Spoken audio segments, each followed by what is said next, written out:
The Wise Little Girl. Once upon a time, in a small village by the edge of a great forest, there lived a poor woodcutter and his daughter, Lina. They had little money, but they had each other, and that was enough. Lina was a bright and kind-hearted girl, always eager to help others. She loved listening to the village elders' stories and solving little riddles her father would ask her by the fire. One evening, as the villagers gathered in the square, a royal messenger arrived on horseback. He unrolled a long scroll and read in a booming voice, "By order of His Majesty the King, a challenge is set forth to all in the land. Whoever can answer the king's 3 great riddles shall receive a grand reward." The villagers gasped in excitement. Many of them were eager to try, for the king was known for rewarding those who impressed him. But Lina's father only shook his head. "These riddles are for wise scholars and noblemen," he sighed, "not for simple folk like us." Lina, however, felt a spark of determination. "Father, I want to try," she said. "I love riddles, and maybe I can find the answers." Her father hesitated.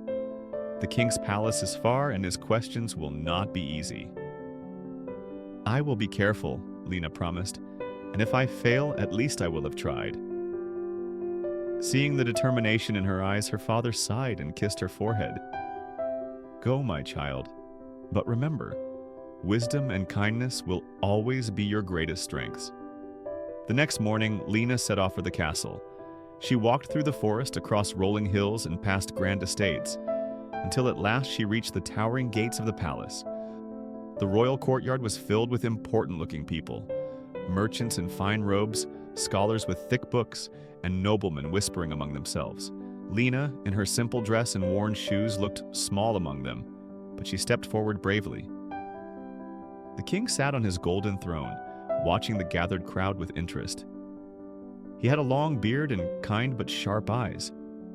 When he saw Lina step forward, he raised an eyebrow. "You are but a child," he said. "Do you truly believe you can answer my riddles?" Lina gave a small smile. "I may be small, Your Majesty, but sometimes wisdom comes from unexpected places." The king chuckled, intrigued by her confidence. "Very well, here is my first question. What is the most powerful thing in the world?" The crowd murmured. Some shouted gold, others said armies or a mighty sword. Lina thought for a moment, then said, "Wisdom, Your Majesty." "A warrior may win battles, but a wise person wins hearts and minds. A strong man may rule with fear, but a wise one rules with love and justice." The king's eyes twinkled with approval. A thoughtful answer indeed. "Now for my second question, what is the fastest thing in the world?" The scholars whispered among themselves. One shouted, "A horse at full gallop." Another said, "The wind." But Lina smiled and said, "A thought, Your Majesty. It can travel anywhere in an instant, even faster than the wind or the fastest horse."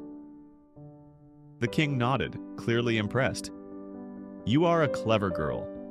Now for my final question, and the most difficult of all.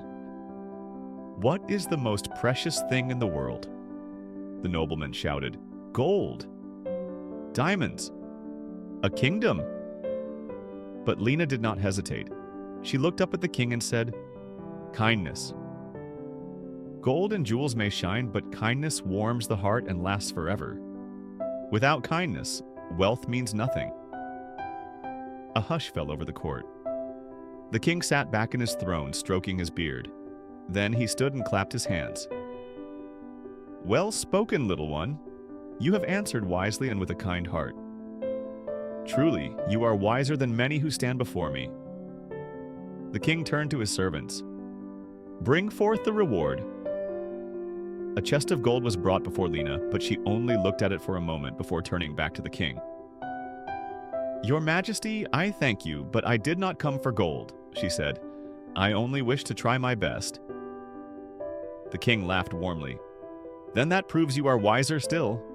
But take this for your father, so he may never struggle again." Lina accepted the reward gratefully and was given a beautiful home near the castle gardens, where she and her father lived happily. But more importantly, she became known throughout the land as the wise little girl, and people often came to her for advice. She never became a queen or a great warrior, but her wisdom and kindness made her greater than any ruler. And so, she and her father lived a life full of happiness, proving that true riches are not found in gold, but in a kind heart and a sharp mind. The end. This story teaches us that wisdom and kindness are more valuable than gold or power. No matter how small or poor you may be, your heart and mind can make a difference in the world. Always be brave, think wisely, and treat others with kindness, because true greatness comes from within. Good night, little one. Sweet dreams.